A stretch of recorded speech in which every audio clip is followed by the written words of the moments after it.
to my YouTube channel, The Daily Scoop by Dhanu Gowda. My name is Dhanu. ನೀವಿನ್ನೂ ನನ್ನ ಚಾನಲ್ಗೆ subscribe ಆಗಿಲ್ಲ ಅಂತ ಹೇಳಿದ್ರೆ please subscribe my channel, share with family and friends and do not forget to tap on bell icon ಮೇಲೆ tap ಮಾಡಿದ್ರೆ ನನ್ನ videos notifications ನಿಮಗೆ ಬರುತ್ತೆ. ಈಸಿಯಾಗಿ ನನ್ನ ವಿಡಿಯೋಸ್ಗಳನ್ನ ನೀವು ನೋಡ್ಬೋದು. ಆ್ಯಂಡ್ ಈ ವ್ಲಾಗ್ನ ನಾನು ಏನಂತ ಕರಿಬೇಕಂತಲೇ ಗೊತ್ತಾಗ್ತಿಲ್ಲ. ಲೈಫ್ ಅಪ್ಡೇಟ್ ಅಂತ ಹೇಳಬೇಕಾ, ನನ್ನ ಅಪಾರ್ಟ್ಮೆಂಟ್ ಸರ್ಚ್ ಮಾಡೋ ಎಕ್ಸ್ಪೀರಿಯನ್ಸ್ ಹೇಗಿತ್ತು ಅಂತ ಹೇಳಬೇಕಾ, ಅಥವಾ ಡೈಲಿ ವ್ಲಾಗ್ ಅಂತ ಹೇಳಬೇಕಾ, ಏನು ಹೇಳ್ಬೇಕಂತ ಗೊತ್ತಾಗ್ತಿಲ್ಲ. ನಿಮ್ಗೆ ಏನು ಇಷ್ಟ ಬರುತ್ತೋ ಆ ಥರ ತೊಗೊಳ್ಳಿ. ಆ್ಯಂಡ್ ನಾನು ಕಂಟಿನ್ಯೂಸ್ ಆಗಿ ಈ ವ್ಲಾಗ್ನ ನೋಡಿ, ಏನಕ್ಕಂದರೆ ಒಂದು ಇಂಟ್ರೆಸ್ಟಿಂಗ್ ಟಾಪಿಕ್ ಬಗ್ಗೆ ನಾನು ಮಾತಾಡಿದ್ದೀನಿ. ಏನಂದರೆ ಡೆಸ್ಟಿನಿ ಅಂತ ಹೇಳ್ತಾರಲ್ಲ, ಹಣೆಯಲ್ಲಿ ಬರ್ದಿರೋದನ್ನ ಯಾರೂ ತಪ್ಸೋಕ್ಕಾಗೋದಿಲ್ಲ, ಅದು ಆಗಬೇಕು ಅಂತ ಇದ್ದರೆ ಹಾಗೇ ಆಗುತ್ತೆ ಅಂತ. ಸೊ ಆ ಥರ ಒಂದು ಎಕ್ಸ್ಪೀರಿಯನ್ಸ್ ನನ್ನ ಲೈಫ್ನಲ್ಲಿ ಆಯಿತು. ಸೊ ಅದ್ರ ಬಗ್ಗೆ ನಾನು ಇನ್ಫಾರ್ಮೇಷನ್ ಕೊಡ್ತೀನಿ. I can't wait to explain everything. And yes, let's get started. ಏನು ಅಂತ ಹೇಳಿದ್ರೆ, ನಾನು ಬ್ಯಾಂಗ್ಳೂರಿನಲ್ಲಿ ಅಪಾರ್ಟ್ಮೆಂಟ್ ಚೇಂಜ್ ಮಾಡಬೇಕು ಅಂತ ಹೇಳಿ ಡಿಸೈಡ್ ಮಾಡಿಕೊಂಡೆ. ಬಿಕಾಸ್ ನಾನು ನಾರ್ತ್ ಬ್ಯಾಂಗ್ಳೂರಿನಲ್ಲಿ ಇದ್ದೆ.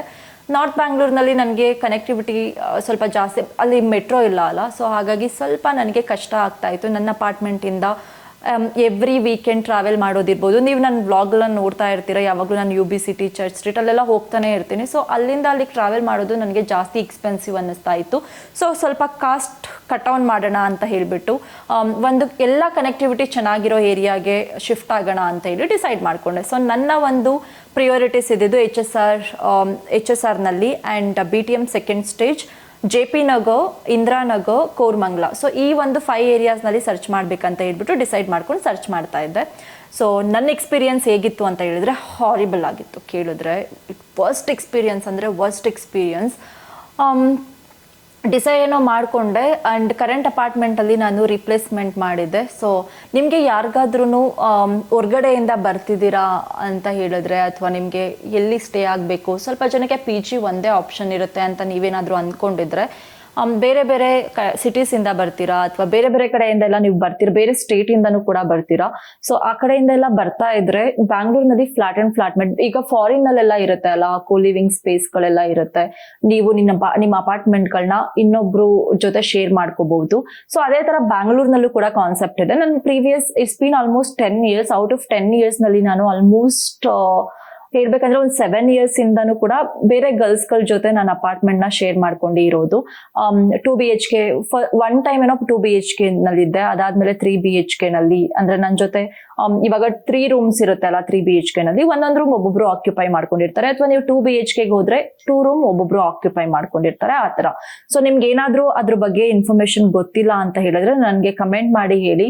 ಅಪಾರ್ಟ್ಮೆಂಟ್ಗಳನ್ನ ಹೇಗೆ ನೀವು ಸರ್ಚ್ ಮಾಡೋದು, ಅದ್ರೆಲ್ಲದ್ರ ಬಗ್ಗೆ ನಾನು ಇನ್ಫಾರ್ಮೇಶನ್ ನಿಮ್ಗೆ ಕೊಡ್ತೀನಿ. ನೀವು ಬೇರೆ ಸಿಟೀಸ್ ಇಂದ ಬರ್ತಾ ಇದ್ರೆ ಯಾವ್ಯಾವ ಆ್ಯಪ್ಗಳಲ್ಲಿ ನೀವು ಅಪಾರ್ಟ್ಮೆಂಟ್ಗಳನ್ನ ಸರ್ಚ್ ಮಾಡಬಹುದು, ಯಾವ ತರ ಸರ್ಚ್ ಮಾಡಿದ್ರೆ ನಿಮ್ಗೆ ಅಪಾರ್ಟ್ಮೆಂಟ್ಗಳು ಸಿಗುತ್ತೆ, ಅಂಡ್ ಕನೆಕ್ಷನ್ ಹೇಗೆ ಬಿಲ್ಡ್ ಮಾಡ್ಕೊಳ್ಳೋದು, ಇದೆಲ್ಲದ್ರ ಬಗ್ಗೆ ಇನ್ಫಾರ್ಮೇಶನ್ ನಾನು ನಿಮ್ಗೆ ಬೇರೆ ವ್ಲಾಗ್ ಅಲ್ಲಿ ಎಕ್ಸ್ಪ್ಲೈನ್ ಮಾಡ್ತೀನಿ. ಬಟ್ ನಾನು ಈ ವ್ಲಾಗ್ ಅಲ್ಲಿ ಕವರ್ ಮಾಡ್ತಾ ಇರೋದು ನನ್ನ ಅಪಾರ್ಟ್ಮೆಂಟ್ ಸರ್ಚ್ ಮಾಡೋ ಎಕ್ಸ್ಪೀರಿಯನ್ಸ್ ಹೇಗಿತ್ತು ಅನ್ನೋದ್ರ ಬಗ್ಗೆ ಎಕ್ಸ್ಪ್ಲನೇಷನ್ ಕೊಡ್ತಾ ಹೋಗ್ತೀನಿ. ಏನೋ ಡಿಸೈಡ್ ಮಾಡ್ಕೊಂಡೆ ಸರ್ಚ್ ಮಾಡಬೇಕು ಅಂತ ಹೇಳಿ. ಫಸ್ಟ್ ಡೇ ಅಂತೂ ನನಗೆ 5 ಏರಿಯಾಸ್ನಲ್ಲಿ ಶಿಫ್ಟ್ ಆಗಬೇಕು ಅಂತ ಇತ್ತು. ಸೊ ಫಸ್ಟ್ ಟೈಮ್ ನಾನು ಹೋಗಿದ್ದು ನನ್ನ ಫ್ರೆಂಡ್ ಜೊತೆ. ಇನ್ಸ್ಟಾಗ್ರಾಮ್ ರೀಲ್ಸ್ ಎಲ್ಲ ನೋಡ್ಕೊಂಡು ಯಾವ ಮನೆನೂ ಸರ್ಚ್ ಮಾಡೋದಕ್ಕೆ ಹೋಗ್ಬೇಡಿ. ಯಾಕಂದ್ರೆ ಇನ್ಸ್ಟಾಗ್ರಾಮ್ ರೀಲ್ಸ್ ಅಲ್ಲಿ ಇರೋ ತರ ಮನೆಗಳು ಅಲ್ಲಿ ಹೋದ್ಮೇಲೆ ಇರೋದಿಲ್ಲ. ಲೊಕೇಶನ್ ಅಂತೂ ಖರಾಬ್ ಆಗಿರುತ್ತೆ. ಅಥವಾ ನೀವು ಅಲ್ಲಿ ಹೋಗಿದ ತಕ್ಷಣನೇ ಯಾವುದೋ ಒಂದು ಓಲ್ಡ್ ಬಿಲ್ಡಿಂಗ್ ನ ಸಖತ್ ಎಫೆಕ್ಟ್ ಎಲ್ಲ ಹಾಕ್ಬಿಟ್ಟು ಸಖತ್ತಾಗಿ ತೋರಿಸ್ಬಿಟ್ಟಿರ್ತಾರೆ. ನೋಡಿದ ತಕ್ಷಣ ನಿಮ್ಗೆ ಓ ಮೈ ಗಾಡ್ ಅಂತ ಫೀಲ್ ಆಗ್ಬೇಕು, ಏನ್ ಸಖತ್ತಾಗಿದೆ ಅಂತ. ಬಟ್ ನೀವು ಅಲ್ಲಿ ಹೋದ್ಮೇಲೆ ಗೊತ್ತಾಗುತ್ತೆ ಇದೇನಿಲ್ಲ, ಒಳ್ಳೆ ಬಕ್ವಾಸ್ ತರ ಇದೆ, ಬಟ್ ಆದ್ರೂ ಏನ್ ಎಫೆಕ್ಟ್ ಎಲ್ಲ ಕೊಟ್ಬಿಟ್ಟು ಹಾಕ್ಬಿಟ್ಟಿದ್ದಾರೆ ಅಂತ ಹೇಳ್ಬಿಟ್ಟು ಅನ್ಸುತ್ತೆ. ಬಟ್ ನನಗಂತೂ ಆಗ ಎಕ್ಸ್ಪೀರಿಯನ್ಸ್ ಆಗಿದೆ. ಫಸ್ಟ್ ನಾನು ಇನ್ಸ್ಟಾಗ್ರಾಮ್ ರೀಲ್ಸ್ ನೋಡ್ಕೊಂಡು ಒಂದು ಅಪಾರ್ಟ್ಮೆಂಟ್ ನೋಡೋಣ ಅಂತ HSR ಲೇಔಟ್ಗೆ ಹೋದೆ. ಅಲ್ಲಿ ಹೋದ್ರೆ ನನ್ನ ಎಕ್ಸ್ಪೀರಿಯನ್ಸ್ ಹೇಗಿತ್ತು ಅಂದ್ರೆ ಕೇಳೋಕೆ ಹೋಗ್ಬಿಡಿ, ಸಖತ್ ಖರಾಬ್ ಆಗಿತ್ತು. ಅಲ್ಲಿ ಹೋಗ್ತೀನಿ, ಆ ಡಸ್ಟ್ಬಿನ್ ಇರ್ಬೋದು ಎಲ್ಲದನ್ನು ಈಚೆನಲ್ಲೇ ಇಟ್ಬಿಟ್ಟಿದ್ದಾರೆ. ಅದನ್ನ ಕ್ಲೀನ್ ಮಾಡಿ ಎಷ್ಟು ವರ್ಷಗಳಾಗಿದೆಯೋ ಏನೋ ಗೊತ್ತಿಲ್ಲ.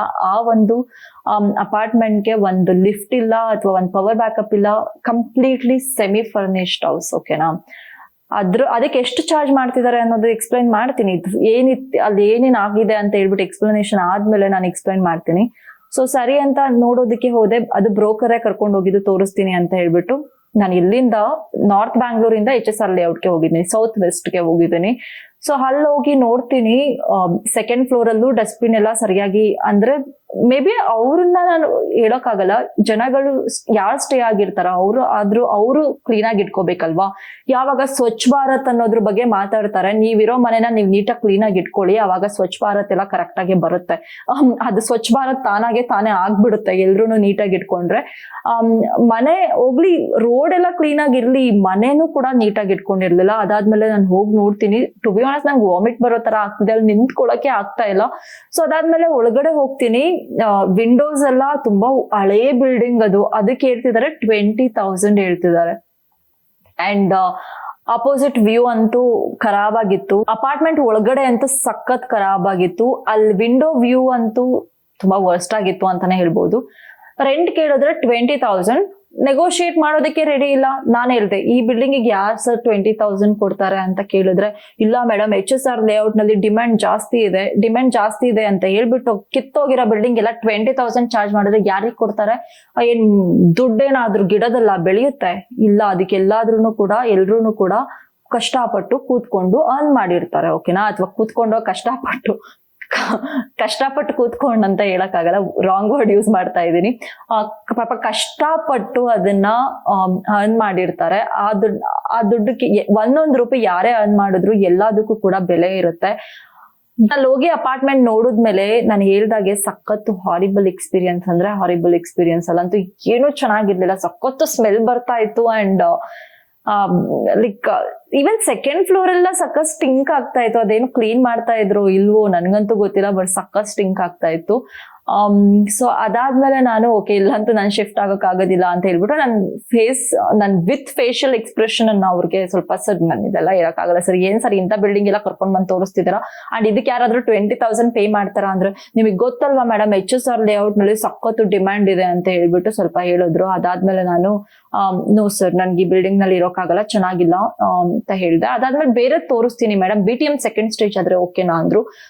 ಈಗ ತೋರಿಸಿರೋ ಅಪಾರ್ಟ್ಮೆಂಟೇ ಇನ್ನು ನಾನು ಡೈಜೆಸ್ಟ್ ಮಾಡ್ಕೊಳಕ್ ಆಗ್ತಾ ಇಲ್ಲ, ಇನ್ನು ಅದು ಬೇರೆ ಕರ್ಕೊಂಡು ಹೋಗಿ ತೋರಿಸ್ತೀರಾ ಅಂತ ಹೇಳ್ಬಿಟ್ಟು, ಬೇಡ ಸರ್ ಅಂತ ಹೇಳ್ಬಿಟ್ಟು ನಾನು ಮತ್ತೆ ನಾನು ಹೋಗ್ತೀನಿ, ನಾನು ಬೇರೆ ಕಡೆ ಸರ್ಚ್ ಮಾಡ್ಕೋತೀನಿ ಬಿಡಿ ಅಂತ ಬಂದೆ. ಅದಕ್ಕೆ 20,000 ಬ್ರೋಕರೇಜ್ ಕೊಡ್ಬೇಕಂತೆ, ಅಂಡ್ 20,000 ರೆಂಟ್ ಕೊಡ್ಬೇಕಂತೆ, ಅಂಡ್ ಡೆಪಾಸಿಟ್ 50,000 ಕೊಡ್ಬೇಕಂತೆ. ಏನು ದುಡ್ಡೇನಾದ್ರೂ ಮರದಲ್ಲ ಬೆಳೆಯುತ್ತೆ, ಎಲ್ಲ ತಗೊಂಡ್ ಹೋಗಿ ಸುಮ್ನೆ ಹಂಗೆ ಕೊಟ್ಬಿಡೋದಕ್ಕೆ. ನಾವೇನಾದ್ರೂ ತಲೆನಲ್ಲಿ ಏನಾದ್ರೂ ಇಟ್ಕೊಂಡಿರ್ತೀವಿ, ಅಫ್ಕೋರ್ಸ್ ತಲೆನಲ್ಲಿ ಬುದ್ಧಿ ಇಟ್ಕೊಂಡೇನೆ ಅಪಾರ್ಟ್ಮೆಂಟ್ಗಳನ್ನ ಸರ್ಚ್ ಮಾಡ್ತಾ ಇರ್ತೀವಿ. ನಾನ್ ಮನ್ಸಲ್ಲಿ ಅನ್ಕೊಂಡ ಆಸೆ ನೋಡಿ, ಎಷ್ಟೊಂದು ಆಸೆ ಇದೆ ಎಲ್ಲ ಕಿತ್ಕೊಳೋದಕ್ಕೆ ಅಂತ ಅನ್ಕೊಂಡು, ಸರಿ ಇಲ್ಲಿ ಬೇಡ ಅಂತ ಹೇಳಿ ಡಿಸೈಡ್ ಮಾಡ್ಕೊಂಡು ನನ್ನ ಫ್ರೆಂಡ್ಗೆ ಕಾಲ್ ಮಾಡಿದೆ. ಸರಿ ಈ ತರ ನಾನು ಅಪಾರ್ಟ್ಮೆಂಟ್ ಸರ್ಚ್ ಮಾಡ್ತಾ ಇದ್ದೀನಿ, ಎಲ್ಲಿ ಹೋಗ್ಬೇಕು ಏನು ಅಂತ ಗೊತ್ತಿಲ್ಲ. ಅವ್ರಿದ್ದು HSR ಲೇಔಟ್ ನಲ್ಲೇನೆ. ಸೊ ಅವ್ರಿಗೆ ಕಾಲ್ ಮಾಡಿದ ತಕ್ಷಣನೇ ಪಾಪ ಬಂದು ಎಲ್ಲಾ ಕಡೆಯಿಂದ ಸರ್ಚ್ ಮಾಡೋದಕ್ಕೆ ಸ್ಟಾರ್ಟ್ ಮಾಡಿದ್ವಿ. BTM first page second page ಎಲ್ಲಾ ಕಡೆ ಹೋಗ್ತೀವಿ. ಯಾವ್ದೋ ಒಂದು ಟುಲೆಟ್ ಬೋರ್ಡ್ ಇತ್ತು, ಆ ಬಿಲ್ಡಿಂಗ್ ಚೆನ್ನಾಗಿರ್ಲಿಲ್ಲ. ಸೊ ಎಲ್ಲೂ ಕೂಡ ಟುಲೆಟ್ ಬೋರ್ಡ್ ಕಾಣಿಸ್ತಾ ಇಲ್ಲ. ಸೊ ಅದಾದ್ಮೇಲೆ HSR ಲೇಔಟ್ ನಲ್ಲಿ ಹೋಗಿ ಅಲ್ಲೂ ಸರ್ಚ್ ಮಾಡ್ತೀವಿ. ಅಲ್ಲಿ ಸ್ವಲ್ಪ ಮನೆಗಳು ಆಲ್ರೆಡಿ ರೆಂಟೆಡ್ ಔಟ್ ಆಗ್ಬಿಟ್ಟಿತ್ತು, ಯಾವ್ದು ಇರ್ಲಿಲ್ಲ. ಸೊ ಅದಾದ್ಮೇಲೆ BTM ಸೆಕೆಂಡ್ ಸ್ಟೇಜ್ಗೆ ಹೋಗ್ತೀವಿ. BTM ಸೆಕೆಂಡ್ ಸ್ಟೇಜ್ ನಲ್ಲಿ 3 ಮನೆ ನೋಡಿದ್ದು. ಫಸ್ಟ್ ಮನೆ ಹೇಗಿತ್ತು ಅಂತ ಹೇಳಿದ್ರೆ, ಒಳಗಡೆ ಹೋಗಿದ ತಕ್ಷಣ ಸಖತ್ತು ಸಫೋಕೇಟ್ ಆಗಿದೆ, ನಿಮ್ಗೆ ಗಾಳಿ ಬರ್ತಾ ಇಲ್ಲ, ಬೆಳಕೇನೋ ಒಂದ್ ಚೂರ್ ಬರ್ತಿದೆ. ಅದಕ್ಕೆ 18,000 ಕೋಟ್ ಮಾಡ್ತಿದ್ದಾರೆ. ಲಿಫ್ಟ್ ಆನ್ ಇದೆ, ಪವರ್ ಬ್ಯಾಕಪ್ ಎಲ್ಲ ಇಲ್ಲ, ಸೆಮಿ ಫರ್ನಿಶ್ಡ್. ಮನೆಯಲ್ಲಿ ಏನೋ ಒಂದು ಫರ್ನಿಚರ್, ಏನೋ ಒಂದು ಕಬೋರ್ಡ್ ಕೊಟ್ಟಿರ್ತಾರೆ, ಫ್ಯಾನ್ಗಳು ಕೊಟ್ಟಿರ್ತಾರೆ, ಅದ್ ಬಿಟ್ರೆ ಬೇರೆ ಏನೂ ಇಲ್ಲ. ಅದಕ್ಕೆ 18,000 ಕೊಡ್ಬೇಕಂತ. ಆಮೇಲೆ ಮತ್ತೆ ನಾನು ಓಕೆ, ಅದು ತುಂಬಾ ಕಂಜೆಸ್ಟೆಡ್ ಆಗಿದೆ, ಅದಕ್ಕೆ 18,000 ಅಲ್ಲ 10,000 ಕೂಡ ವರ್ತಿಲ್ಲ ಅಂತ ಹೇಳ್ಬಿಟ್ಟು ನಾನು ಬಂದ್ಬಿಟ್ಟೆ ವಾಪಸ್ಸು. ಅದಾದ್ಮೇಲೆ ಇನ್ನೊಂದು ಇದನ್ನೆಲ್ಲ ನಾನು ಬ್ರೋಕರ್ ತೋರ್ಸೋದಕ್ಕೆ ಕರ್ಕೊಂಡು ಹೋಗಿದ್ದು. ಅವ್ರೇನಂದ್ರೆ 1 ಮಂತ್ ಬ್ರೋಕರೇಜ್ ಚಾರ್ಜ್ ಮಾಡ್ತಾರೆ ನಿಮ್ಗೆ. ಅವ್ರು ರೆಂಟ್ ಎಷ್ಟು ಪೇ ಮಾಡಿರ್ತಾರೋ ಅಷ್ಟೇ ಪೇ ಮಾಡ್ಬೇಕು 1 ಮಂತ್ ಬ್ರೋಕರೇಜ್ ಅಂತ ಹೇಳಿದ್ರೆ. ಇವಾಗ ರೆಂಟ್ 20,000 ಇದ್ರೆ ನೀವು 20,000 ಬ್ರೋಕರೇಜ್ ಕೊಡ್ಬೇಕು. ಸೊ ನಾನು ಬ್ರೋಕರೇಜ್ ಇಂದ ಹೋಗೋದಕ್ಕೆ ಅಷ್ಟೊಂದು ಇಷ್ಟ ಇರಲಿಲ್ಲ, ಯಾಕಂದ್ರೆ ಅದು ಸುಮ್ನೆ ವೇಸ್ಟ್ ಆಫ್ ಮನಿ ಅಂತ ಅನ್ನಿಸ್ತಾ ಇತ್ತು. ಇನ್ನೊಂದು ಅಪಾರ್ಟ್ಮೆಂಟ್ ಸರ್ಚ್ ಮಾಡೋದಕ್ಕೆ ಹೋದ್ರೆ ಅದೊಂದು ಕಿತ್ತೋಗಿರೋ ತರ ಇದೆ ಬಿಲ್ಡಿಂಗ್, ಅದಕ್ಕೆ 16,000 ಕೋಟ್ ಮಾಡ್ತಿದ್ದಾರೆ. ಒಳಗಡೆ ಹೋಗಿ ನೋಡಿದ್ರೆ ಸಖತ್ ಪುರಾಣ ಕಾಲದ ಬಿಲ್ಡಿಂಗ್, ಅದಕ್ಕೆ 8,000 ಕೂಡ ಯಾರು ಕೊಡಲ್ಲ. ಟು ಬಿ ಆನೆಸ್ಟ್ ಅಷ್ಟೆಲ್ಲ ಕೊಡೋದಕ್ಕೆ ಚಾನ್ಸೇ ಇಲ್ಲ. ಒಂದು ಮನೆ ಅಥವಾ ಒಂದ್ ಸೇಲ್ ಮಾಡ್ತಿದೀವಿ ಅಂತ ಹೇಳಿದಾಗ್ಲೋ, ಅಥವಾ ಒಂದ್ ರೆಂಟಲ್ ನಾವು ಕೊಡ್ತಿದೀವಿ ಅಂತ ಹೇಳಿದಾಗ ಅದಕ್ಕೆ ವರ್ತ್ ಇರ್ಬೇಕು. ಎಷ್ಟು ಪ್ರೈಸ್ ಕೋಟ್ ಮಾಡ್ತಾರೆ, ಅದು ಆ ಮನೆ ಹೇಗಿದೆ, ಸಿಚುವೇಶನ್ ಹೇಗಿದೆ ಅದನ್ನ ನೋಡಿ ಕೋಟ್ ಮಾಡ್ಬೇಕು. ಏನೋ ಲೊಕ್ಯಾಲಿಟಿ ನೋಡ್ಕೊಂಡು ಸಿಕ್ತಂಗೆಲ್ಲ ಕೋಟ್ ಮಾಡ್ಬಿಟ್ರೆ, ಹೇಳದ್ನಲ್ಲ ಅವ್ರಿಗೆ ದುಡ್ಡು ಎಷ್ಟು ಇಂಪಾರ್ಟೆಂಟೋ ಅಷ್ಟೇ ಇಂಪಾರ್ಟೆನ್ಸ್ ನಮಗೂ ಕೂಡ ಇರುತ್ತೆ ಲೈಫ್ ನಲ್ಲಿ ದುಡ್ಡಿಗೆ. ಸೊ ಆ ಬಿಲ್ಡಿಂಗ್ ಕೂಡ ನನ್ಗೆ ಇಷ್ಟ ಆಗ್ಲಿಲ್ಲ. ಸೊ ಇನ್ನೊಂದು ಬಿಲ್ಡಿಂಗ್ ಕರ್ಕೊಂಡು ಹೋದ್ರು, ಇಂಡಿಪೆಂಡೆಂಟ್ ಹೌಸ್ ಇತ್ತು, ಅದು ಸ್ವಲ್ಪ ಚೆನ್ನಾಗಿತ್ತು ನೋಡೋದಕ್ಕೆ ಎಲ್ಲ. 20,000 ಕೊಟ್ ಮಾಡಿದ್ರು, ಸ್ವಲ್ಪ ಸ್ಪೇಷಿಯಸ್ ಆಗಿತ್ತು. ಅಗೇನ್ ಒಂದ್ ಫರ್ನಿಚರ್ ಕೂಡ ಅಲ್ಲಿ ಇರ್ಲಿಲ್ಲ, ಕಬೋರ್ಡ್ ಗಳಿತ್ತು, ಅದ್ ಬಿಟ್ರೆ ಬೇರೆ ಏನು ಇರಲಿಲ್ಲ. ಫ್ಯಾನ್ಸ್ ಗಳು ನಾರ್ಮಲ್ ಸೆಮಿ ಫರ್ನಿಶ್ಡ್ ಅಂತಾನು ಕೂಡ ಹೇಳಕ್ ಆಗಲ್ಲ ಬಿಡಿ ಅದನ್ನೆಲ್ಲ. ಸೊ ಅದ್ ಕೂಡ ನನಗೆ ಅದ್ ಸ್ವಲ್ಪ ಇಷ್ಟ ಆಯ್ತು, ಬಟ್ 20,000 ಕೊಟ್ ಮಾಡಿದ್ರು. Then I came back home. So ಮತ್ತೆ ಬಂದ್ಮೇಲೆ ನನ್ನ ಅಪಾರ್ಟ್ಮೆಂಟ್ ಸರ್ಚ್ ಮಾಡೋ ಜರ್ನಿ ಅಲ್ಲಿಗೆ ಸ್ಟಾಪ್ ಆಗ್ಲಿಲ್ಲ. ನೆಕ್ಸ್ಟ್ ನಾನು ಇನ್ನೊಬ್ರು ಫ್ರೆಂಡ್ ನ ಕರ್ಕೊಂಡು ಹೋಗಿ ಮತ್ತೆ ಸರ್ಚ್ ಮಾಡೋದಕ್ಕೆ ಸ್ಟಾರ್ಟ್ ಮಾಡಿದೆ. ಫಸ್ಟ್ ನಾವು ಸುತ್ಕೊಂಡ್ ಬಂದಿದ್ದು ಜೆ ಪಿ ನಗರ್ ನಲ್ಲಿ ಎಲ್ಲಾ ಪೇಜ್ ನೋಡಿದ್ರು, ಒಂದ್ ಪೇಜ್ ನಲ್ಲೂ ಕೂಡ ಟುಲೆಟ್ ಬೋರ್ಡ್ ಇಲ್ಲ, ಯಾಕಂದ್ರೆ ಇಟ್ಸ್ ಕಂಪ್ಲೀಟ್ಲಿ ರೆಸಿಡೆನ್ಶಿಯಲ್ ಏರಿಯಾ, ಇರೋದಕ್ಕೆ ಚಾನ್ಸಸ್ ಇಲ್ಲ. ಅಂಡ್ ನಾವು ನೆಕ್ಸ್ಟ್ ಹೋಗಿದ್ದು BTM ಸೆಕೆಂಡ್ ಸ್ಟೇಜ್ ನಲ್ಲಿ ಬ್ರೋಕರ್ಸ್ ಗಳು ಹಬ್ಬ ಮಾಡ್ಕೋತಿದ್ದಾರೆ. ಫೆಸ್ಟಿವಲ್, ದೀಪಾವಳಿ ಇರ್ಬೋದು, ನವರಾತ್ರಿ ಇರ್ಬೋದು, ಎಲ್ಲದನ್ನು ಮಾಡ್ಕೋತಿದ್ದಾರೆ ಅಲ್ಲಿ. ಯಾವ ಒಂದು ಟುಲೆಟ್ ಬೋರ್ಡಿಗೆ ಕಾಲ್ ಮಾಡಿದ್ರು ಕೂಡ ಎಲ್ಲದನ್ನು ಕೂಡ ಹೌಸ್ ಓನರ್ಸ್ಗೆ ಹೋಗೋದಿಲ್ಲ, ಬ್ರೋಕರ್ಸ್ ಗಳಿಗೆ ಹೋಗುತ್ತೆ. ಅವ್ರಿಗೆ ಇಷ್ಟ ಬಂದಾಗ ಕೋಟ್ ಮಾಡ್ತಾರೆ ಪ್ರೈಸ್ಗಳನ್ನ. ಒಂದ್ ಕಿತ್ತೋಗಿರೋ ಮನೆಗಳಿರುತ್ತೆ ರೀ, ಅದ್ ನೋಡೋದಕ್ಕೆ, ಆ ಒಂದು ಸ್ಟ್ರೀಟ್ ನೋಡೋದಕ್ಕೆ ಊಟ ಸೇರಲ್ಲ 10 ದಿವಸ, ಆತರ ಇರುತ್ತೆ ಸ್ಟ್ರೀಟ್ಗಳು. ಅಲ್ಲಿರೋ ಮನೆಗಳಿಗೆಲ್ಲ 23,000 24,000 ಕೋಟ್ ಮಾಡ್ತಿರ್ತಾರೆ, ಅದು 1 BHK ಹೌಸ್ಗಳಿಗೆ. ಅಷ್ಟೊಂದೆಲ್ಲ ಯಾರ್ ಪೇ ಮಾಡ್ತಾರೆ ಅಂತ ನನ್ಗಂತೂ, ಅದು ಪೇ ಮಾಡಿ ಹೋಗ್ತಾರಲ್ಲ ಅವ್ರು ಇನ್ನೆಂತ ಸ್ಟುಪಿಡ್ಗಳು ಅಂತ ಹೇಳ್ಬಿಟ್ಟು ನಾನು ಥಿಂಕ್ ಮಾಡ್ತಾ ಇದ್ದೆ. ಅಲ್ಲಿ ಹೋಗಿ ನೋಡಿದ್ರೆ ಎಲ್ಲದು ಕೂಡ ಬ್ರೋಕರ್ಸ್ಗೆ ಹೋಗ್ತಾ ಇದೆ, ಒಂದ್ ಬಿಲ್ಡಿಂಗ್ ಕೂಡ ಇದಾಗ್ತಾ ಇಲ್ಲ. ಯಾವ ಬಿಲ್ಡಿಂಗ್ ಕೂಡ ಹೋಗಿ ನೋಡೋಕೆ ಆಗ್ಲಿಲ್ಲ, ಏನೋ ಗೊತ್ತಿಲ್ಲ, ನನ್ಗೆ ಯಾವ ಬಿಲ್ಡಿಂಗ್ ಗಳು ಕೂಡ ನೋಡೋದಕ್ಕೆ ಆಗ್ತಾನೆ ಇಲ್ಲ, ಅಷ್ಟೊಂದು ಇದಾಗಿದೆ. ಅಂದ್ರೆ ಇದರ್ ಅಲ್ಲಿ ರೆಂಟ್ ಜಾಸ್ತಿ ಕೊಟ್ ಮಾಡ್ತಿರ್ತಾರೆ, ಇಲ್ಲ ಅಂದ್ರೆ ಅಲ್ಲಿ ಆಲ್ರೆಡಿ ಆಕ್ಯುಪೈ ಆಗ್ಬಿಟ್ಟಿರತ್ತೆ, ಇಲ್ಲ ಅಂದ್ರೆ ಏರಿಯಾ ಚೆನ್ನಾಗಿರೋದಿಲ್ಲ, ಇಲ್ಲ ಅಂದ್ರೆ ಅಲ್ಲಿ ಯಾರೋ ಡೋರ್ ಓಪನ್ ಮಾಡ್ತಾ ಇರೋದಿಲ್ಲ ಮನೆ ಒಳಗಡೆ ಹೋಗಿ ನೋಡೋದಿಕ್ಕೆ. ಈ ತರ ಏನೋ ಒಂದು ಅಬ್ಟಾಕಲ್ಸ್ ಇತ್ತು, ಎಲ್ಲೋದ್ರೂ ಕೂಡ ಆಗ್ತಾ ಇಲ್ಲ, ಆ ತರ ಸಿಚುಯೇಷನ್ ಆಗಿತ್ತು. ಸೊ ಅದಾದ್ಮೇಲೆ ಮತ್ತೆ HSR ಲೇಔಟ್ ನಲ್ಲಿ ಸ್ಟ್ರೀಟ್ ನಲ್ಲೆಲ್ಲ ಸೆಕ್ಟರ್ 1, ಸೆಕ್ಟರ್ 2, ಸೆಕ್ಟರ್ 3 ಎಲ್ಲಾ ಸೆಕ್ಟರ್ ಕವರ್ ಮಾಡಿದ್ರು ಕೂಡ ಟುಲೆಟ್ ಬೋರ್ಡ್ ನೋಡಿದ್ರೆ ಅಗೇನ್ ಬ್ರೋಕರ್ ಗಳಿಗೆ ಹೋಗ್ತಾ ಇತ್ತು. ಕೋಟ್ ಮಾಡ್ತಾ ಇದ್ದಿದ್ ರೆಂಟ್ ಎಲ್ಲ 24,000 25,000 ಕೋಟ್ ಮಾಡ್ತಾ ಇದ್ರೆ 1 BHK ಹೌಸ್ಗೆ. ಸೆಮಿ ಫರ್ನಿಶ್ಡ್ಗೆಲ್ಲ ಅಷ್ಟೆಲ್ಲ ಕೋಟ್ ಮಾಡಿದ್ರೆ ಯಾರು ತಗೊಂತಾರ ಅಷ್ಟೊಂದೆಲ್ಲ ಅಂತ ಹೇಳಿ ನಾನು ಒಂದ್ ಮನೆ ಮಾತ್ರ ನೋಡಿದ್ದು, 2 BHK. ಅಗೇನ್ 25,000 ಅಷ್ಟೇ ಇದ್ದಿದ್ದು, ಬಟ್ ಅಲ್ಲಿ ವೆಂಟಿಲೇಷನ್ ಎಲ್ಲ ಚೆನ್ನಾಗಿರ್ಲಿಲ್ಲ, ಅದಕ್ಕೆ ಕಮ್ಮಿ ಕೋಟ್ ಮಾಡಿದ್ದಾರೆ. ಈ ಬ್ಯಾಂಗ್ಳೂರ್ನಲ್ಲಿ ಆ ಏರಿಯಾಗಳನ್ನಲ್ಲಿ ಏನಾದ್ರೂ ಕಮ್ಮಿ ಕೋಟ್ ಮಾಡ್ತಿದ್ದಾರೆ ಅಂದ್ರೆ ಅಲ್ಲಿ ಏನೋ ಸಮಥಿಂಗ್ ಇಸ್ ರಾಂಗ್ ಇದೆ ಅಂತ, ಅಥವಾ ಸಮಥಿಂಗ್ ಇಸ್ ಮಿಸ್ಸಿಂಗ್ ಅಂತ ನೀವು ಅನ್ಕೊಂಡ್ಬಿಡಿ, ಓಕೆನಾ? ಇಲ್ಲ ವೆಂಟಿಲೇಷನ್ ಪ್ರಾಬ್ಲಮ್ ಇರುತ್ತೆ, ಇಲ್ಲ ಅಂದ್ರೆ ಏರಿಯಾ ಅಷ್ಟೊಂದು ಚೆನ್ನಾಗಿರಲ್ಲ, ಏನೋ ಒಂದು ಪ್ರಾಬ್ಲಮ್ ಇರುತ್ತೆ, ಅದಕ್ಕೆ ಕಮ್ಮಿ ಕೋಟ್ ಮಾಡ್ತಾ ಇರ್ತಾರೆ. ಸೊ ಅದೆಲ್ಲ ಮುಗಿಸ್ಕೊಂಡು ಸೊ ಅದಾದ್ಮೇಲೆ ನಾನು ಈಗಿರೋ ಅಪಾರ್ಟ್ಮೆಂಟ್ ನಾನು ಮೆಸೇಜ್ ಮಾಡಿ ಕೇಳಿದೆ ಅವೈಲಬಲ್ ಇದೆಯಾ ಅಂತ. ಅವ್ರು ರೆಸ್ಪಾಂಡ್ ಮಾಡಿರ್ಲಿಲ್ಲ. ನಾನೇನೋ ನನ್ಗೆ ಟು ಬಿ ಆನೆಸ್ಟ್ ಇಲ್ಲಿ ಫೋಟೋ ಅಷ್ಟೊಂದು ಚೆನ್ನಾಗಿ ಅಪ್ಲೋಡ್ ಮಾಡಿರ್ಲಿಲ್ಲ. ಅವರು ತುಂಬಾ ಕಂಜೆಸ್ಟೆಡ್ ಆಗಿ ಕಾಣಿಸ್ತಾ ಇತ್ತು, ಅಂಡ್ ಅಷ್ಟೊಂದು ಚೆನ್ನಾಗಿ ಅನ್ನಿಸ್ತಾ ಇರಲಿಲ್ಲ. ಅದಕ್ಕೇನೆ ಫೋಟೋಗ್ರಫಿ ಇಂಪಾರ್ಟೆಂಟ್ ಆಗಿರುತ್ತೆ ಅಂತ ಹೇಳೋದು. ಅಲ್ಲಿ ನೋಡಿದ್ರೆ ತುಂಬಾ ಸ್ಮಾಲ್ ಆಗಿ ಕಾಣಿಸ್ತಾ ಇದೆ ಸ್ಪೇಸ್ ಎಲ್ಲ. ನಾನು ಓಕೆ ಯಾಕೋ ಅಲ್ಲಿ ವರ್ಕೌಟ್ ಆಗಲ್ಲ, ಚೆನ್ನಾಗಿಲ್ಲ ಅನ್ಸುತ್ತೆ ಅಂತ ಹೇಳ್ಬಿಟ್ಟು ನಾನು ಇಲ್ಲಿ ನೋಡೋದಕ್ಕೆ ಬರೋಕೆ ನಂದು ತುಂಬಾ ಲಾಸ್ಟ್ ಆಪ್ಷನ್ ಇಟ್ಕೊಂಡಿದೆ. ಎಲ್ಲೂ ಆಗಿಲ್ಲ ಅಂದ್ರೆ ಹೋಗಿ ನೋಡೋಣ ಅಂತ ಹೇಳ್ಬಿಟ್ಟು ನಾನು ಇಲ್ಲಿಗೆ ಬರ್ಬಾರ್ದು ಅಂತಾನೆ ನಾನು ಎಷ್ಟು ಟ್ರೈ ಮಾಡಿದೀನಿ ಅಂದ್ರೆ ಬರೋ ಅಪಾರ್ಟ್ಮೆಂಟ್ಗಳನ್ನೆಲ್ಲ ಹೋಗಿ ಸರ್ಚ್ ಮಾಡಿದೀನಿ. ಸೊ ಅದಾದ್ಮೇಲೆ ಯಾವ್ದು ಸಿಗ್ಲಿಲ್ಲ. HSR ಲೇಔಟ್ ನಲ್ಲಿ ನಾನು ನೋ ಬ್ರೋಕರ್ಸ್ ನಲ್ಲಿ ತಗೊಂಡ್ರೆ ಅಲ್ಲಿ ಯಾವ ತರ ಇರುತ್ತೆ ಅಂತ ಹೇಳಿದ್ರೆ, ಯಾವ್ದೋ ಒಂದ್ ಸೇಲ್ ಆಗಿರಲ್ವಲ್ಲ, ಅಥವಾ ಯಾವ್ದೋ ಒಂದ್ ಯಾರು ರೆಂಟಿಗೆ ತಗೋತಾ ಇರಲ್ವಲ್ಲ, ಪುರಾಣ ಕಾಲದ ಮನೆಗಳು ಅಂತವು ಅಲ್ಲಷ್ಟೇ ಇರುತ್ತೆ. ಸಬ್ಸ್ಕ್ರಿಪ್ಷನ್ ತಗೊಂಡು ಅಲ್ಲೂ ವೇಸ್ಟ್ ಮಾಡ್ಕೊಂಡೆ. ಅವ್ರು ಕಾಲ್ ಮಾಡಿ ಪದೇ ಕೇಳ್ತಾರೆ, ಮನೆ ಯಾವ್ದು ಚೆನ್ನಾಗಿರೋದು ತೋರಿಸ್ತಾ ಇರಲಿಲ್ಲ, ಲಿಸ್ಟಿಂಗ್ ಗಳನ್ನ ಕಳಿಸ್ತಾ ಇರ್ಲಿಲ್ಲ. ಕಾಲ್ ಮಾಡಿ ಮೇಡಮ್ ನಿಮ್ ಎಕ್ಸ್ಪೀರಿಯನ್ಸ್ ಹೇಗಿದೆ ಅಂತ ಕೇಳ್ತಾ ಇದ್ರು. ಅಲ್ಲ, ಫಸ್ಟ್ ಆಫ್ ಆಲ್ ನಾನು ಅವ್ರಿಗೆ ಹೇಳ್ದೆ, ನಾನು ನನ್ ದುಡ್ಡು ಕೊಟ್ಬಿಟ್ಟು ವೇಸ್ಟ್ ಮಾಡ್ಕೊಂಡಿದ್ದೀನಿ ಸಬ್ಸ್ಕ್ರಿಪ್ಷನ್ ತಗೊಂಡು, ಸುಮ್ನೆ ಕಾಲ್ ಮಾಡಿ ಯಾಕ್ರಿ ಟಾರ್ಚರ್ ಕೊಡ್ತೀರಾ, ಚೆನ್ನಾಗಿರೋ ಮನೆ ಒಂದನ್ನು ಲಿಸ್ಟಿಂಗ್ ಗಳನ್ನ ಕಳ್ಸಿಲ್ಲ ನೀವು. ಯಾವ್ದೋ ಒಂದು ಕಿತ್ತೋಗಿರೋ ಮನೆ ತರ ಇದೆ, ನಾನೇನು ರೀಸನಬಲ್ ಪ್ರೈಸ್ ಕೊಡ್ತೀನಿ ಅಂತ ಹೇಳಿದೆ, ನಾನು ಅಷ್ಟು ಕಮ್ಮಿ ಕೊಡ್ತೀನಿ ಅಂತೆಲ್ಲ ಕೋಟ್ ಮಾಡಿಲ್ಲ. ಆ ಪ್ಲೇಸ್ ಗಳಿಗೆ ಅಷ್ಟು ವರ್ತ್ ಇರೋದೇ ಇಲ್ಲ, ಅಷ್ಟೆಲ್ಲ ಕೋಟ್ ಮಾಡ್ತಿದ್ದಾರೆ. ಅಂಡ್ ನಾನು ಅವ್ರಿಗೆ ಕೋಪ ಬಂದ್ಬಿಟ್ಟು ಬೈದ್ಬಿಟ್ಟೆ, ಏನ್ರಿ ನೀವು ಸುಮ್ನೆ ಯಾವ್ದು ಲಿಸ್ಟಿಂಗ್ ಗಳನ್ನ ಕಳಿಸ್ತಿಲ್ಲ, ಏನಿಲ್ಲ, ಫೋನ್ ಮಾಡ್ಬಿಟ್ಟು ಎಕ್ಸ್ಪೀರಿಯನ್ಸ್ ಕೇಳ್ತೀರಾ ಅಂತ ಹೇಳ್ಬಿಟ್ಟು ಚೆನ್ನಾಗಿ ಬೈದೆ. ಪಾಪ ಇವಾಗ ಬೇಜಾರಾಗ್ತಿದೆ, ಬಟ್ ಅವ್ರ ಏನ್ ಮಾಡಕ್ಕಾಗತ್ತೆ, ಏನಿರುತ್ತೋ ಅದನ್ನ ತೋರ್ಸಿರ್ತಾರೆ. ಬಟ್ ಆ ಟೈಮ್ ನಲ್ಲಿ ಸಖತ್ತು ಡೆಸ್ಪರೇಟ್ ಆಗ್ಬಿಟ್ಟಿದೆ ಅಲ್ಲ, ಕೋಪ ಬರ್ತಾ ಇತ್ತು ಜಾಸ್ತಿ. ಸೊ ಅದಾದ್ಮೇಲೆ ನಾನು ವಾಪಸ್ ಬಂದು ಓಕೆ ಯಾವ್ದೋ ಒಂದೇ ಒಂದು ನೋ ಬ್ರೋಕರ್ಸ್ ನಲ್ಲಿ ಅಷ್ಟು ಸರ್ಚ್ ಮಾಡೋದಕ್ಕೆ ಯಾವ್ದೋ ಒಂದು ಅಪಾರ್ಟ್ಮೆಂಟ್ ಚೆನ್ನಾಗಿದೆ ಅಂತ ಅನ್ನಿಸ್ತು.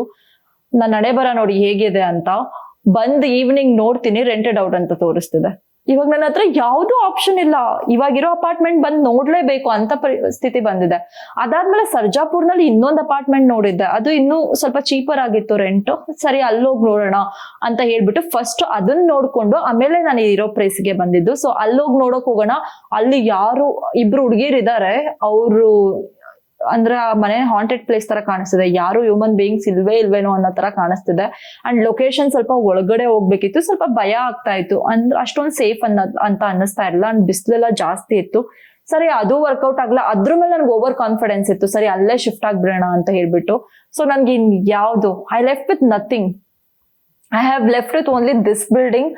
ಯಾವ್ದು ನನ್ಗೆ ಆಪ್ಷನ್ಸ್ ಗಳು ಇರ್ಲಿಲ್ಲ. ಸರಿ ಅದಾದ್ಮೇಲೆ ಇನ್ನೇನ್ ಮಾಡೋಣ ಅಂತ ಹೇಳ್ಬಿಟ್ಟು I had to come yo.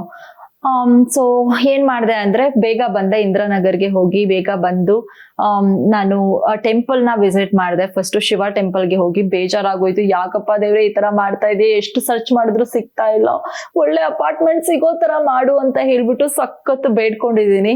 And everything happens for a reason ಅಂತ ಹೇಳ್ತಾರಲ್ಲ, ನೀವ್ ಎಷ್ಟು ಕಷ್ಟ ಪಡ್ತಿರೋ ಕೊನೆಗೆ ನಿಮ್ಗೆ ಯಾವಾಗ್ಲೂ ಒಳ್ಳೇದೇ ಆಗುತ್ತೆ ಅಂತ ಹೇಳೋದಕ್ಕೆ ನನ್ನ ಲೈಫ್ ಬೆಸ್ಟ್ ಎಕ್ಸಾಂಪಲ್ ಅಂತ ಹೇಳ್ಬೋದು. ಅದಾದ್ಮೇಲೆ ನಾನು ಈ ಕರೆಂಟ್ ಅಪಾರ್ಟ್ಮೆಂಟ್ಗೆ ಬರ್ತೀನಿ. ನನಗೆ ನನ್ನ ಫ್ಲಾಟ್ಮೇಟ್ ವೈಬ್ ಇರ್ಬೋದು ಅಂಡ್ ಈ ಪ್ಲೇಸ್ ಇರ್ಬೋದು ಎಲ್ಲಾದ್ರೂ ಸಖತ್ ಇಷ್ಟ ಆಯ್ತು. ನಾನ್ ಅನ್ಕೋತಾ ಇದ್ದೆ ಈ ಪ್ಲೇಸ್ಗೆ ನಾನು ಬರಲ್ಲ ಅಂತ ಹೇಳ್ತಾ ಇದ್ನ ಅಂತ ಹೇಳ್ಬಿಟ್ಟು ನಾನು ಬಂದ್ ನೋಡಿದ ತಕ್ಷಣ ನನ್ ಸಖತ್ ಇಷ್ಟ ಆಯ್ತು. ನೀವು ನೋಡ್ತಾ ಇರ್ಬೋದು ಎಷ್ಟು ಬ್ಯೂಟಿಫುಲ್ ಆಗಿದೆ ಅಂತ.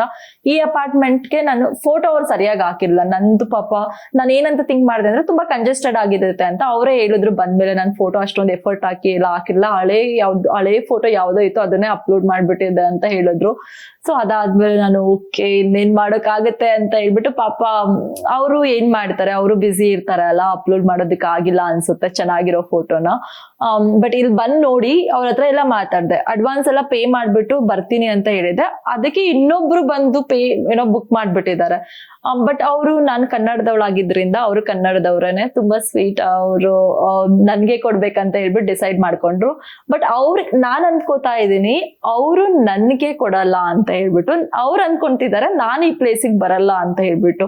ಸೊ ಇಬ್ರಿಗೂನು ಅವ್ರಿಗೂನು ಕೂಡ ನಾನು ಶಿಫ್ಟ್ ಆಗೋವರೆಗೂ ಕಾನ್ಫಿಡೆನ್ಸ್ ಇಲ್ಲ ನಾನು ಶಿಫ್ಟ್ ಆಗ್ತೀನಿ ಅಂತ. ಯಾಕಂದ್ರೆ ನಾನು ಒಳ್ಳೊಳ್ಳೆ ಅಪಾರ್ಟ್ಮೆಂಟ್ ಅಲ್ಲಿ ಇದ್ದೆ ಅಲ್ವಾ.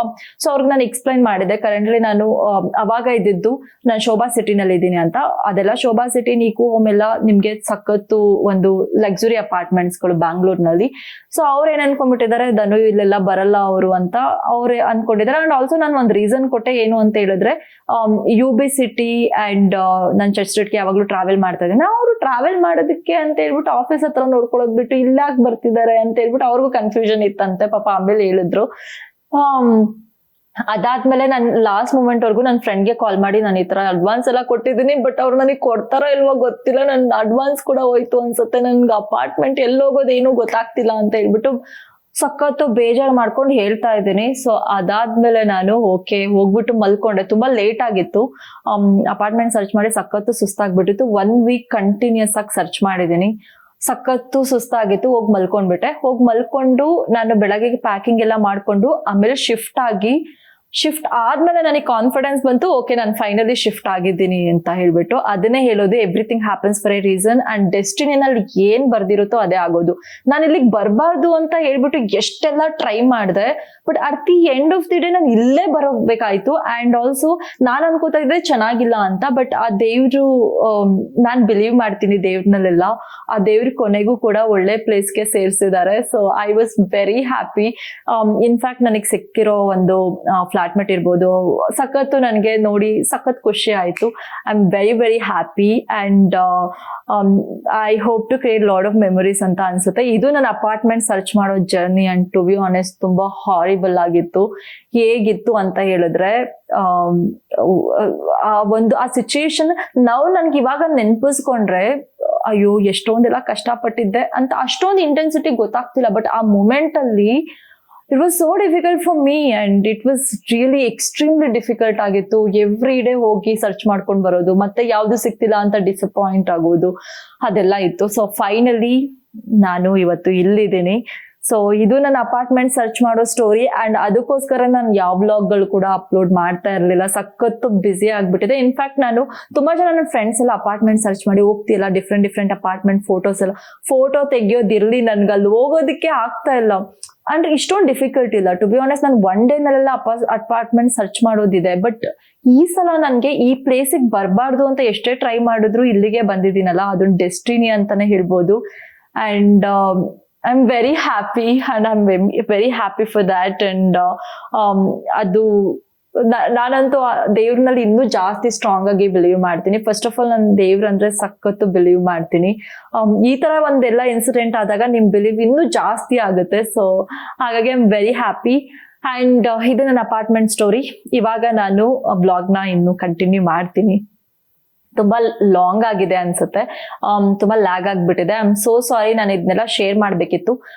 ಸಪ್ರೇಟ್ ಆಗಿ ಈ ಬ್ಲಾಗ್ನ ಅಪ್ಲೋಡ್ ಮಾಡೋದಕ್ಕೆ ಟ್ರೈ ಮಾಡ್ತೀನಿ. ಅಂದ್ರೆ ಡಿಫ್ರೆಂಟ್ ಬ್ಲಾಗ್ಗಳನ್ನ ಅಪ್ಲೋಡ್ ಮಾಡೋದಕ್ಕೆ ಟ್ರೈ ಮಾಡ್ತೀನಿ. ಇದು ತುಂಬಾ ಲಾಂಗ್ ಲೆಂತಿ ಬ್ಲಾಗ್ ಆದ್ರೆ ನಾನು ಇನ್ನೊಂದು ಅಪ್ಲೋಡ್ ಮಾಡೋದಕ್ಕೆ ಟ್ರೈ ಮಾಡ್ತೀನಿ. This was my story. ನೀವು ಕೇಳಿಸ್ಕೊಂಡಿದ್ದೀರಾ ಅನ್ಕೋತೀನಿ. ನಿಮ್ ಲೈಫ್ ಅಲ್ಲಿ ಯಾವ ತರ ಅಪಾರ್ಟ್ಮೆಂಟ್ ಸರ್ಚ್ ಮಾಡಿದ ಎಕ್ಸ್ಪೀರಿಯನ್ಸ್ ಯಾವ ತರ ಇತ್ತು? ಹಾರಿಬಲ್ ಆಗಿತ್ತಾ ಅಥವಾ ಒಳ್ಳೆ ರೀತಿನಲ್ಲಿ ನಂತರ ಒಳ್ಳೆ ರೀತಿನಲ್ಲಿ ಎಂಡಿಂಗ್ ಆಯ್ತಾ? ಅದ್ರ ಬಗ್ಗೆ ಎಲ್ಲ ಕಮೆಂಟ್ ಮಾಡಿ ಇನ್ಫಾರ್ಮೇಶನ್ ಕೊಡಿ. And yes, thank you so much for watching guys. See you on another vlog. Till then, stay tuned. Bye bye.